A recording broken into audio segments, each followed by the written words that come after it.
In the 13th century, the Buddhist monk Nichiren blasted Japan's spiritual decadence and warned of imminent foreign invasion. The imperial government banished Nichiren to Sado Island, where his disciples still chant the Lotus Sutra. As a young man, Kita became a follower of Nichiren, in whose words Kita found a pure spirit of nationalism. I will be the pillar of Japan. I will be the eyes of Japan. I will be the vessel of Japan. Some would say he was a fanatic. He just plowed straight ahead like a medieval Buddhist. And since he was on cocaine, to some degree or another, most of the time, it probably colored the last 30 years of his life more than we know. Kita took cocaine daily to ease the pain of a childhood eye injury.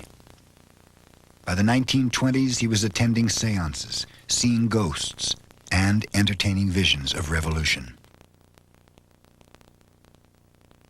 In 1920, he published his most famous book, A Plan for the Reconstruction of Japan.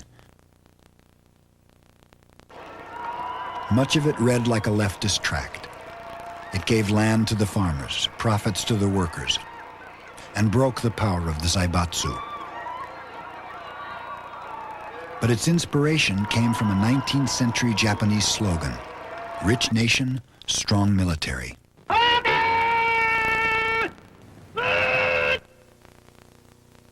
Kita called for a military coup d'etat to re-establish the rule of the emperor. Then the army would drive out the European powers in the name of another slogan, Asia for the Asians. After destroying England and freeing China, the rising sun flag of Japan will light the darkness of the entire world. Peace without war is not the way to heaven. In the early 20s, Kita's book only reached a few people. But his radical ideas burned like a slow fuse in a country about to explode.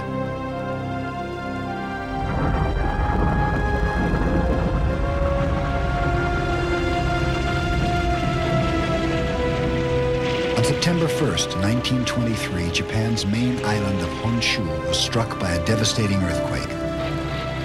In Tokyo, the quake started fires that destroyed 700,000 homes. 100,000 people died.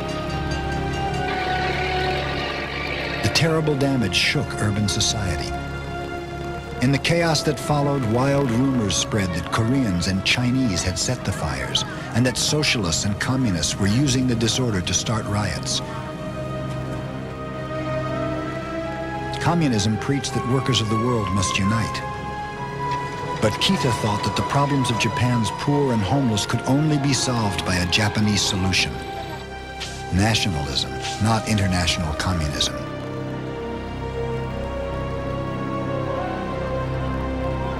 In the late 1920s, Japan's government began to turn to the right, using a peace preservation law to crack down on the dangerous thought of socialists and communists, and to protect private property. In 1929, stock markets crashed all over the world. Huge fortunes were wiped out in a single day. A worldwide depression began. To the Japanese right, the Great Depression was proof that international capitalism was just as dangerous as international communism. To leave Japan's economy to the greed of individuals was a mistake. Kita Iki believed that the Japanese people were kept poor by wealthy businessmen and politicians who stood between the people and the emperor. To destroy Japan's elites was the mission of military men, whom Kita saw as classless servants of the nation.